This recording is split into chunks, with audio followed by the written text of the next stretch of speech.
Good morning, friends.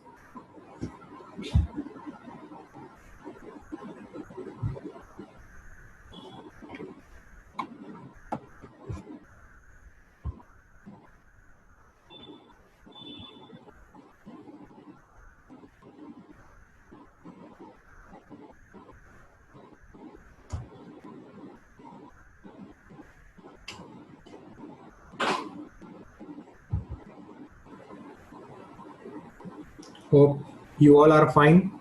Absolutely. In today's session, we are going to discuss recurring and non-recurring expenses, and which is very important concept of the consignment chapter. Fine. In the previous two videos, we had completed basic concept of consignment. What do you mean by consignment? Who is consignor, consignee, risk and ownership, which accounts we need to prepare, right? And in the second lecture, we discussed consignment account, how we can prepare, as well as journal entries in the books of consignor. So now in this video, we are going to discuss recurring expense and non-recurring expense. And both the expenses are important for us. Fine. And this concept is specifically discussed for the purpose of valuation of stock. तो इसीलिए बहुत important है कि valuation of stock and abnormal loss, ये दोनों के valuation के लिए इसमें से कौन से एक्सपेंस काम के हैं और कौन से एक्सपेंस काम के नहीं है. So out of these two, which expense will be considered for the valuations of abnormal loss and and valuation of closing stock is very, very important to know. So that's why we are going to discuss it separately. Fine. Well, so this concept,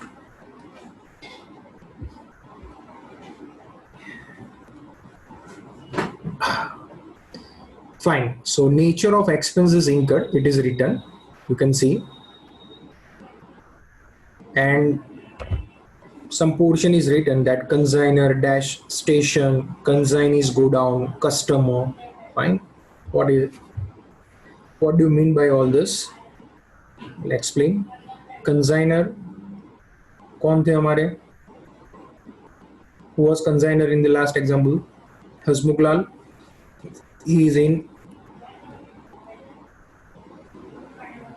Ahmedabad. He sent the goods.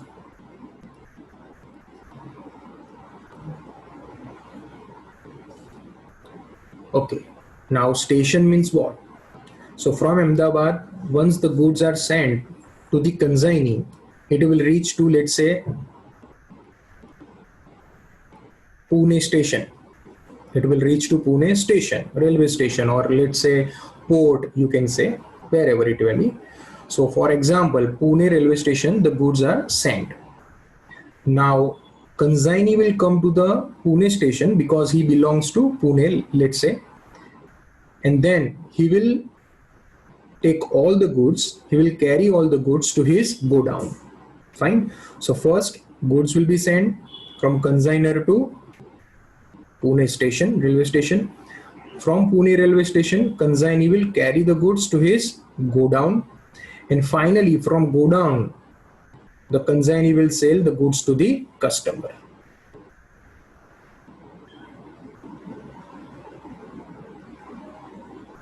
Right?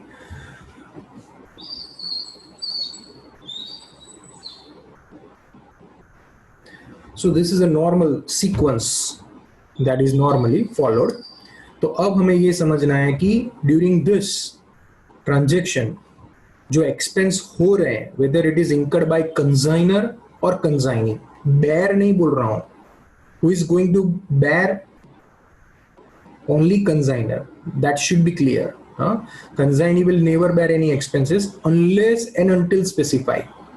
तो हमें तो याद रखना है कि risk and ownerships are always lying with consignor. That's why he is a person who is going to bear it.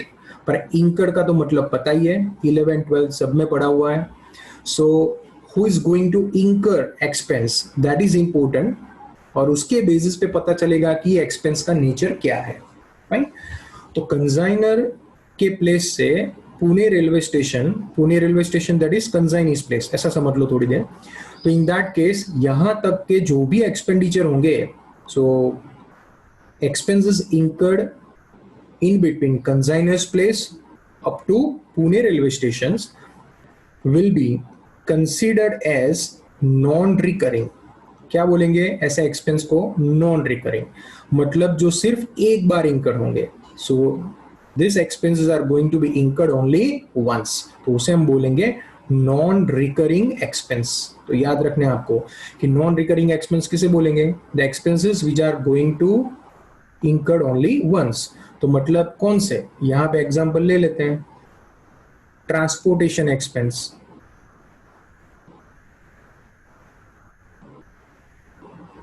Best example.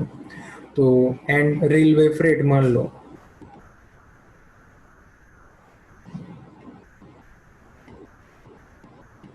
तो transportation expense and railway freight and etcetera they are going to be incurred only for sending this goods. तो मान लो कंजाइनर ने 10,000 unit send किए, बराबर।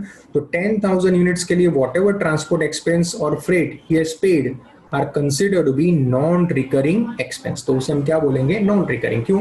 क्योंकि ये day to day basis पे थोड़े इंकर होंगे। हाँ, वापस इंकर कब होंगे? जब नया दूसरा goods he will send. So whenever he will send new goods, again it will be incurred, but that is specifically for new goods. So that's why these expenses are going to be incurred only once for a particular goods। समझ में आ चुका होगा? इसीलिए इसे बोलते हैं non recurring expense. अब ये पुणे स्टेशन से जब कंसाइनी अपने गोडाउन तक गुड्स ले जाएगा, तब कौन से एक्सपेंस होंगे? वापस वही transportation expense.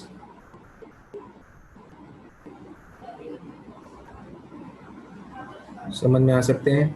So by any truck और tempo etcetera he will use and he will carry the goods to the godown.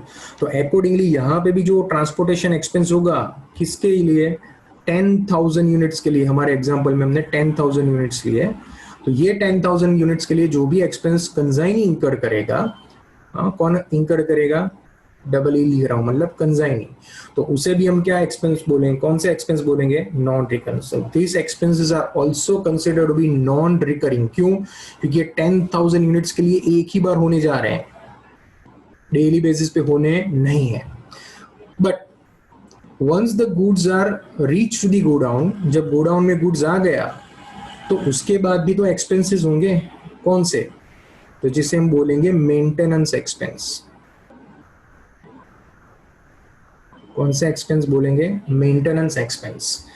Example rent, best example है। तो रेंट जो है गोडाउन का, वो गुड्स जैसे ही आ जाएगा, वी कैन से उसके मेंटेनेंस के लिए है। गुड्स ना हो तो भी रेंट तो पे करना होगा, बट ऑब्वियसली गोडाउन इसीलिए रखा है कि we can store the goods.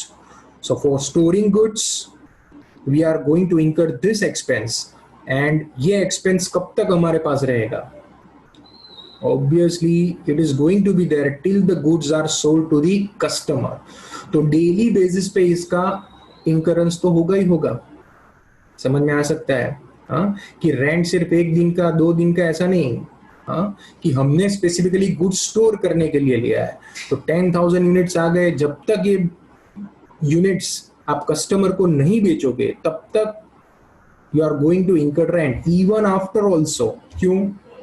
क्योंकि डेली बेसिस पे थोड़ा गो डाउन रेंट पे लेंगे। Fine. So this is kind of maintenance expenditure. Store keeper भी होगा तो उसका भी एक्सपेंस होगा, राइट? तो ये सब मेंटेनेंस एक्सपेंडिचर है। तो इसे हम बोलते हैं रिकरिंग एक्सपेंस। क्या बोलते हैं? Recurring expense. तो ये दोनों टर्मिनोलॉजी जो है, जो नॉर्मली ये चैप्टर में भी लिखी हुई है, नॉन रिकरिंग, रिकरिंग, पर सर्टेन एग्जांपल में शायद कंफ्यूजन हो जाए कि यार ये रिकरिंग कैसे हुआ, नॉन रिकरिंग कैसे हुआ। तो बेस्ट पार्ट शुड बी कि मैं ऐसा समझता हूं कि इसे अच्छे तरीके से याद रखना है। तो if you want to remember it very easily, तो नॉन रिकरिंग को आप बोलोगे डायरेक्ट एक्सपेंस। क्या बोलोगे? Direct expense. तो ये दोनों नॉन रिकरिंग एक्सपेंस जो है, एक बार कंसाइनर कर रहा है, दूसरी बार कंसाइनी कर रहा है, उसे हम क्या बोलेंगे? Direct expense. तो क्वेश्चन ये आएगा कि डायरेक्ट एक्सपेंस किसे बोलते हैं? तो उससे पहले एक बार वापस समझ ले, नॉन रिकरिंग किसे बोलेंगे? जो सिर्फ एक बार इंकर्ड होगा। रिकरिंग मतलब जो बार बार इंकर्ड होगा। बट नॉन रिकरिंग को मैं क्या आपको बता रहा हूं, क्या हम समझेंगे? Direct expense. डायरेक्ट एक्सपेंस का मतलब which are directly related to goods, which are incurred directly related to goods. तो डायरेक्ट रिलेशन है कि हम वो 10,000 यूनिट्स के लिए ही कर रहे हैं। So directly related to goods. तो ये एक्सपेंस नहीं करेंगे तो क्या ये गुड्स गोडाउन में आएगा? क्या कंसाइनी बेच पाएगा?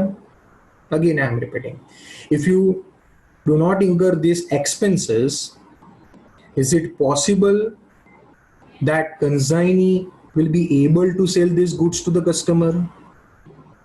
No. Why? Because if you don't incur these expenses, then how it's possible to send the goods? Fine. So in that case, these expenses are directly related to sending goods, and that's why they are called direct expense. But once the goods are available in the godown, or let's say shop of the consignee, afterwards whatever expenditure you will be incurred, they are called indirect expenses. उनके क्या बोलेंगे हम? Indirect expenses. तो एक बार goods godown में आ जाए, उसके बाद जो भी एक्सपेंसेस इंकर्ड होंगे हम उसे क्या बोलेंगे? Indirect expense. क्यों? हाँ, डायरेक्ट कोई रिलेशन नहीं है, गुड्स को लाने के लिए नहीं किया है, गुड्स तो आ चुका है, सिर्फ मेंटेनेंस करना है हमें। तो उसीलिए जो भी एक्सपेंसेस करोगे they are called indirect expense. तो जैसे आगे भी बताया कि ये गुड्स हो ना हो, वी हैव टू पे रेंट, क्योंकि रेंट कोई गोडाउन 2-4 दिन के लिए नहीं लेंगे भाई।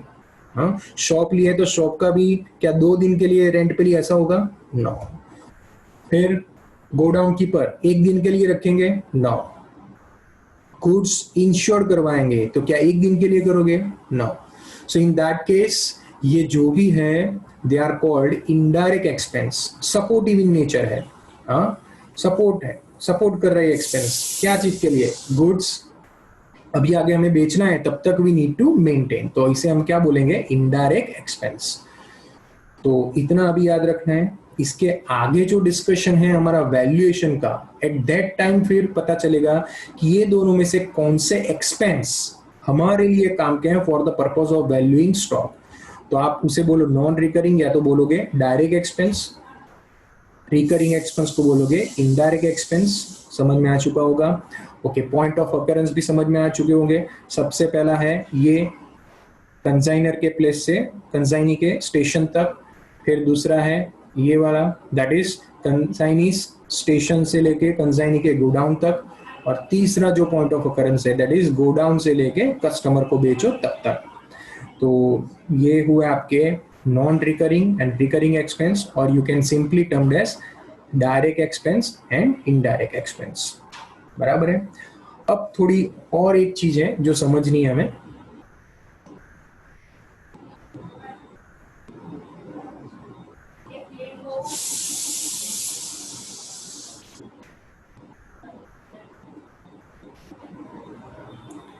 कि कई बार क्या होगा एग्जाम में या तो क्वेश्चन में, जिसे बात कर रहे हैं, कि ऐसा लिखा होगा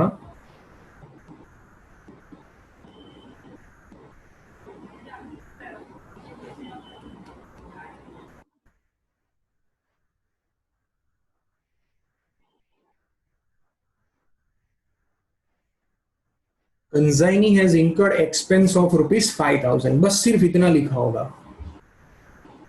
now tell me, is it possible for you to identify कि ये कंसाइनी जो एक्सपेंस इंकर्ड कर रहा है वो कब कर रहा है?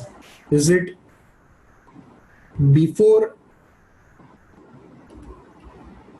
रिसीविंग इन गोडाउन, और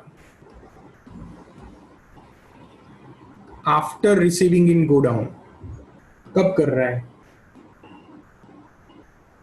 is it possible to identify? Obviously not. क्यों? क्योंकि कुछ लिखा ही नहीं है. Simply it is mentioned that consignee has incurred expense of 5,000. So based on this, how can you say it is incurred before receiving or after receiving? तो अब क्या करोगे? सी, एक्सपेंस की एंट्री करनी है वो तो हो जाएगी. कौन सी?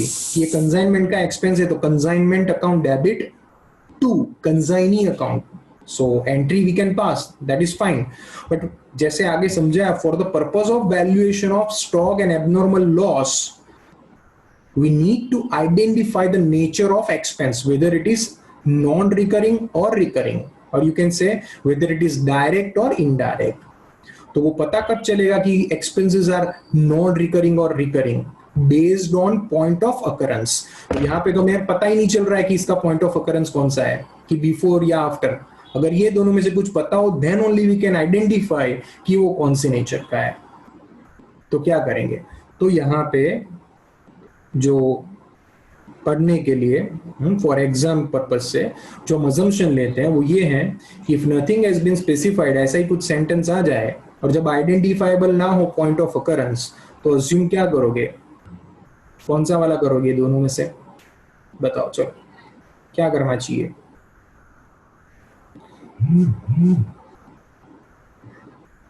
This will be done. कौन सा? After receiving. तो ये एक्सपेंस को हम कौन से समझेंगे? बोलिए, समझ में आ जाना चाहिए. ये एक्सपेंस को हम क्या समझेंगे? रिकरिंग, या तो हम उसे क्या बोलते हैं? Indirect expense. बराबर है. तो इसे हम अज्यूम कर लेंगे कि ये रिकरिंग एक्सपेंस है या तो इनडायरेक्ट एक्सपेंस है. And for this you need to put a note in exam that as nothing has been specified, it is assumed that the expenses incurred by consignee are considered as recurring in nature or indirect expense. तो क्यों ऐसा assumption लेना पड़ेगा? क्यों ये नहीं? Before वाला क्यों नहीं और यही ले रहे? तो इन दैट केस थोड़ा सा लॉजिक ये बना सकते हैं इसका कि भाई ऐसा भी तो पॉसिबल है कि गुड्स डायरेक्टली कंसाइनी के गोडाउन में आ जाए. समझ रहे हो ना क्या बोल रहा हूं? कि ऐसा तो पॉसिबल है कि गुड्स डायरेक्टली कंसाइनी के गोडाउन में आ जाए, पर without having godown directly consignee goods बेचेगा, ऐसी पॉसिबिलिटी बहुत कम है. So again I am repeating that two possibilities would be there. One, that it is possible that goods may be directly reached to consignee's godown. Correct? But is it possible that without having godown, the consignee will sell the goods? Maybe, but still more chances would be it is always possible to have godown first, and with that we'll take the assumption that goods will be reached to go down directly instead of this intermediate station, right? So that possibility would be better. पर ऐसा assume करोगे कि station पे पहुंचा पर उसके बाद godown में गया ही नहीं और स्टेशन से ही बेचना शुरू कर दिया कंसाइनी ने. समझ रहे हो ना क्वेश्चन? कि once the goods are reached to the station, consignee has started to sell the goods from station itself. This possibility would not be there. तो इसीलिए हम ज्यादातर ये अज्यूम करते हैं कि गुड्स गोडाउन में डायरेक्ट पहुंच गए अगर ये केस है तो, और उसके बाद from that godown consignee has sold the goods. So for that reason it is better to assume this kind of expense as recurring or indirect expense. What about consigner? Consigner के लिए लिखा हो तो कि instead of consignee ऐसा लिखा हो consigner. Consigner has incurred expense of ₹5,000. कोई डाउट यहाँ पे बेटा नहीं होना चाहिए. हाँ, कंसाइनर के केस में तो एक चीज ऑलवेज याद होनी चाहिए, they are always non recurring. They are always non recurring. क्यों? Reason is very simple. He sending the goods, तो वो गुड्स सेंड करने के लिए एक्सपेंस कर रहा है. So for sending goods whatever expenditure will be incurred they are called direct expense. तो ये डायरेक्ट एक्सपेंस ऑलवेज कौन से होंगे? Non recurring. इसीलिए कंसाइनर के केस में कभी भी डाउट नहीं रखना है, they are always non recurring और you can say direct expense. पर कंसाइनी का केस हो तो यू हैव टू थिंक कि वो बिफोर वाले एक्सपेंस है कि आफ्टर वाले एक्सपेंस है, और कुछ ना लिखा हो तो कौन सा अज्यूम करेंगे, ऑलवेज आफ्टर वाले। आई होप सब चीजें समझ में आ चुकी होगी कि किसे नॉन रिकरिंग बोलते हैं, किसे रिकरिंग बोलते हैं, as well as direct and indirect point of occurrence कौन कौन से हैं। फाइन, तो ये हमारा कंसेप्ट यहाँ पे समाप्त होता है। With this we are ending this concept, and in the next lecture we are going to see again very important concept which is normal loss and abnormal loss. Well, तब तक के लिए bye bye, take care.